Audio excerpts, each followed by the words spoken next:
আজ আমি করে দেখাবো সিম্পল খাসির মাংস। প্রথমে আমি কিছু মাংস নিয়ে নিয়েছি, তারপর আদা রসুন লঙ্কা বাটার পেস্ট নিয়েছি, টমেটো কুচু, আলুগুলো আগে থাকতে ভেজে নিয়েছি, আর পেঁয়াজ কুচিয়ে নিয়েছি মোটা মোটা করে, আদা বাটা। এবার মাংসটা ফার্স্টে ম্যারিনেট করে নেবো। তার জন্য নুন, হলুদ, আদা বাটাটা এবং লঙ্কার গুঁড়ো আর নিয়ে নিচ্ছি সর্ষের তেল। এইভাবে কিছুক্ষণ মাংসটাকে ম্যারিনেট করে আমি আধ ঘন্টা ঢাকা দিয়ে রেখে দেব।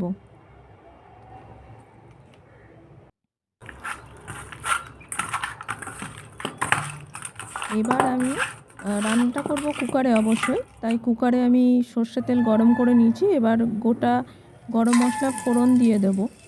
এরপর যে ডুমো ডুমো করে আমি পেঁয়াজগুলো কেটেছিলাম সেগুলো দেবো, সাথে একটু নুন দিয়ে দেবো। অল্প আঁচে অনেকক্ষণ রান্না করলাম। এরপর আদা রসুনের পেস্টটা দিয়ে দিলাম।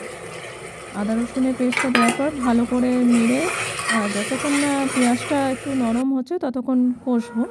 তারপরে কষার পর আস্তে আস্তে ম্যারিনেট করা মাংসগুলোকে আমি দিয়ে দেব। এরপর আমি 10-15 মিনিটের মতো মাংসগুলোকে কষিয়ে নেব। কষিয়ে নেওয়ার পর আমি 10 মিনিট ধরে এটাকে কষিয়েছি। আচ্ছা, কষিয়ে নেওয়ার পর আমি আবার ধনে গুঁড়ো 1 চামচ, জিরে গুঁড়ো 1 চামচ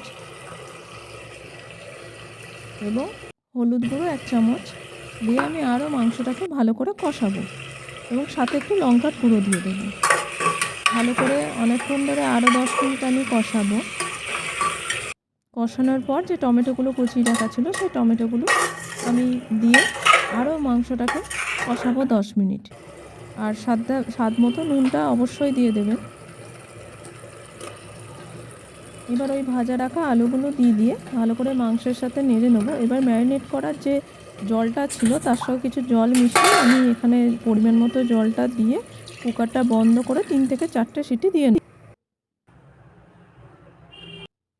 আধ ঘন্টা হয়ে গেছে। আমি কুকারের ঢাকনা খুলে একটু গরম মশলা দিয়ে দিলাম। তো আমার একদম রেডি। তোমাদের যদি আজকের রান্নাটা ভালো লাগে অবশ্যই বাড়িতে ট্রাই করবে এবং আমার চ্যানেলটা সাবস্ক্রাইব করে দেবেন। Thank you.